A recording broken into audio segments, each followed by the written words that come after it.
Sergeant Tom Larson was in his 50s and working traffic when I was partnered with him in the summer of '65. I was just 23 that year. After a couple of semesters at El Camino College and a year on the beach, I was lucky to get on the force.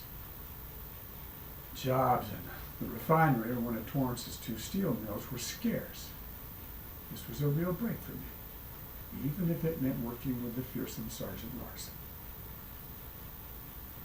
Still, shortly before I came along, Sarge had been Torrance's only motorcycle cop, but he still longed to be back on the bike. I remember one day we had to respond to an accident involving a car and a motorcycle.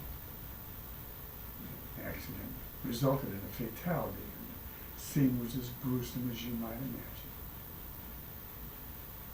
After the ambulance left, Sarge and I walked the street kicking the flares out.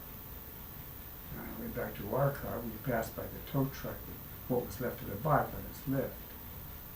Sarge stopped to look at it, hanging there all twisted and broken like a dead animal. He reached out as if to touch it, and stopped. Shook his head and said roughly, "There's nothing like the feeling of freedom you get riding a motorcycle.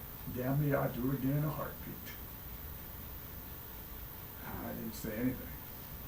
I'd always believed that anyone who'd ride around on a motorcycle all the time was nuts. It was only a few months later that Sarge and I were taking a break, setting the squad car into the trees that lined Torrance Park. It was very hot that day. Sarge was behind the wheel, and I was slumped in the passenger seat, fiddling with the handle for the spotlight mounted outside. I found that when I adjusted it just right, I could see my reflection in the spotlight's chrome.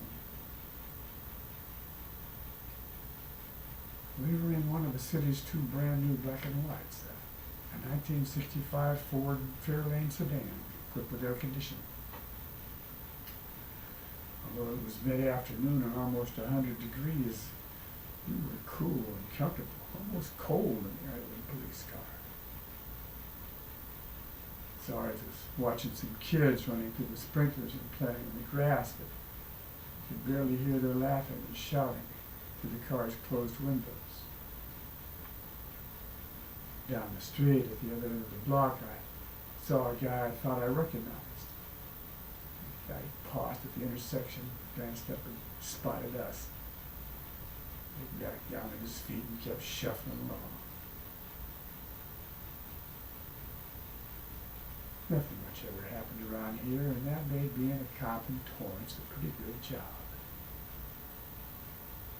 The town was so quiet and peaceful that people still talked about a 10-year-old murder case in the next town as if it were big news. Night manager in a cheap hotel had been shot to death, probably in a failed robbery attempt.